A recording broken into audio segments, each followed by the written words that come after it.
खुलुमबाय बेयो बडलेण्ड इंखं टेलिभिजन दिनै 7 डिसेम्बर 2020 समबारखालि सानसेनि बरादखौ नोंथांमोननि खाथियाव लानानै फैदों आं सदानन्द दैमारिया।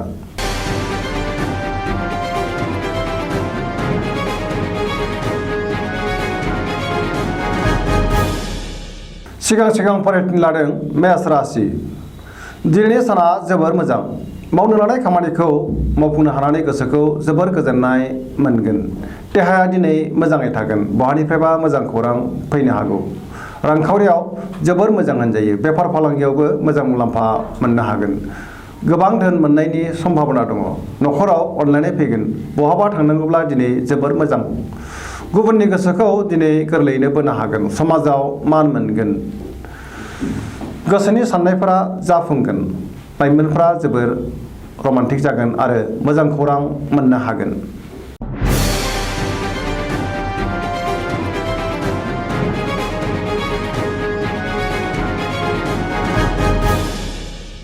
वृष राशि। दिनैनि साना बारा मोजां नङा। गोसोखौ जोबोर गुलुं गुजुं मोनगोन। मावनो लानाय खामानिखौ मावफुंनो गोब्राब जागोन। गोसोआ दिनै लोरबां जागोन। रांखावरियाव बारा मोजां नङा। नाङा फाङा खरसाया बांगोन। बेफार फालांगियाव मोजां होनजायो। साननाया जाफुंनो गोब्राब जागोन। न'खराव बिसि फिसायनि गेजेराव अनलायनाय फैगोन। देहाया दिनै मोजाङै थागोन। गुबुननि हेफाजाब मोननाय नङा। सुथुरा बांगोन। सांग्रां जानाया गाहाम।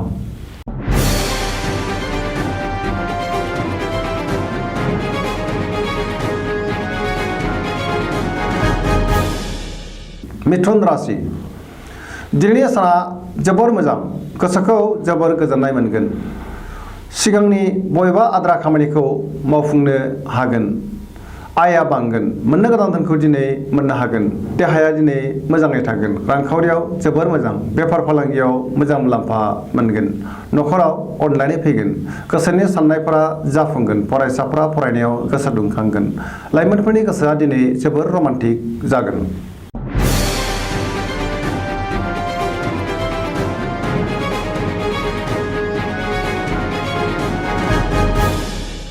कर्कट राशि। दिनैनि साना जोबोर मोजां। गोसोआव गोबां गोजोननाय फैगोन। गुबुनखौ मान होनो रोंगोन।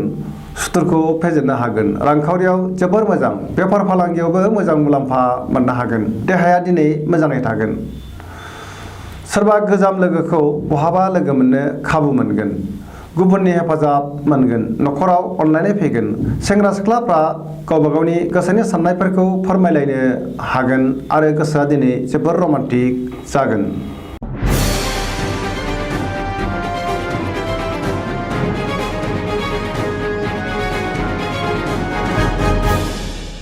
सिंह राशि। दिनैनि साना मोजां आरो गाज्रिनि गेजेरजों बाबेनलांगोन। गोसोखौ जोबोर गुलाय गुजाय मोनगोन। मावनो लानाय खामानियाव आद्रा जागोन एबा देबार नांगोन। सोरबा लोगोआ खहा खालामनो नाजागोन। सुथुरा बांगोन। सांग्रां जानाया गाहाम। रांखावरियाव बारा मोजां नङा। धोननि खहा जानायनि सम्भावना दङ। फालांगियाव बांद्राय मोजां नङा। न'खराव अनलायनाय फैगोन। देहाया दिनै मोजाङै थागोन। गोसोनि साननायफोरा देबार नांगोन।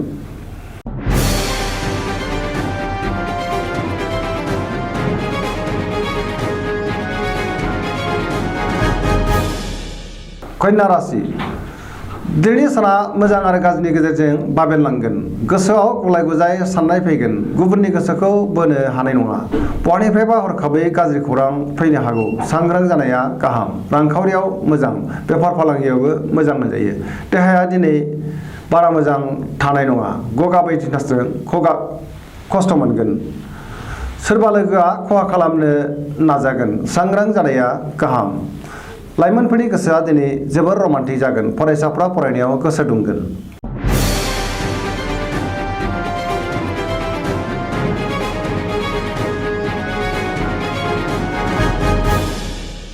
तुला राशि।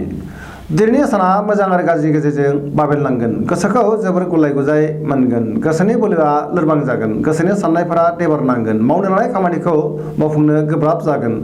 देहाया दिनै मोजाङै थागोन। रांखावरियाव मोजां नाथाय खरसाया बांगोन। मोननो गोनां धोनखौ दिनै मोननाय नङा।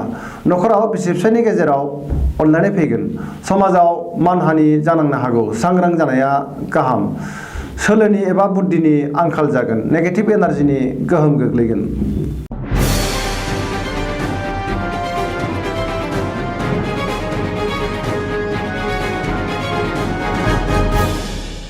वृश्चिक राशि दिनैनि साना जोबोर मोजां गोसोखौ जोबोर गोजोननाय मोनगोन मावनो लानाय खामानिखौ थि समावनो मावफुंनो हागोन गोसोनि साननाया जाफुंगोन गोसोनि बोलोआ बांगोन समाजाव मान मोनगोन न'खराव अननाय फैगोन रांखावरियाव जोबोर मोजां बेफार फालांगियावबो जोबोर मोजां मुलाम्फा मोननो हागोन देहाया दिनै मोजाङै थागोन गुबुननि हेफाजाब मोनगोन बहाबा दावबायहैनो खाबु मोनगोन गोबां सुबुंजों लोगो मोनलायगोन फरायसाफ्रा फरायनायाव गोसो दुंगोन लाइमोनफोरा जोबोर रमान्टिक जागोन जायखि खामानि मावामानो दिनै खामानिखौ मोजाङैनो मावफुंनो हागोन।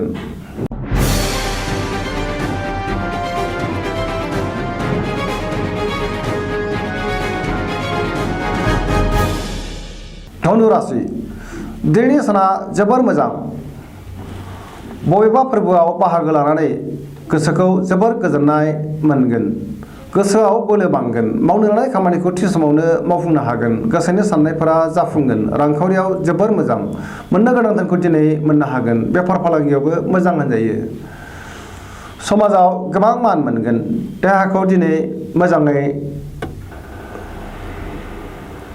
देहाया दिनै मोजाङै थागोन लाइमोनफोरनि गोसोआ जोबोर रमान्टिक जागोन जायखि खामानि मावबानो मोजाङैनो मावफुंनो हागोन।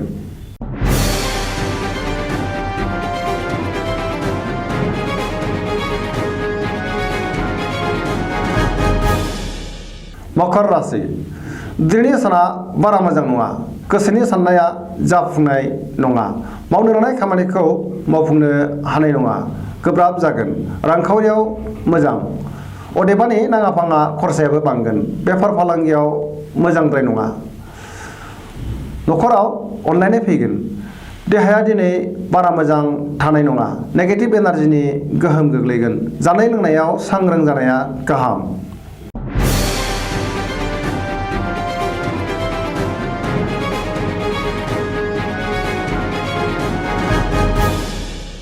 कुम्भ राशि दिनैनि साना मोजां आरो गाज्रिनि गेजेरजों बाबेनलांगोन गोसोखौ गुलुं गुजुं मोनगोन बबेबा जाहोनाव सोरजोंबा लाजि फोनांजानो हागौ सांग्रां जानाया गाहाम मावनो लानाय खामानिखौ मावफुंनो गोब्राब जागोन बहानिफ्रायबा हरखाबै गाज्रि खौरां फैनो हागौ रांखावरियाव मोजां बेफार फालांगियावबो मोजां देहाया दिनै मोजाङै थागोन न'खराव अनलायनाय फैगोन गुबुननि थाखाय जेंनायाव गोग्लैनांनो हागौ सांग्रां जानाया गाहाम।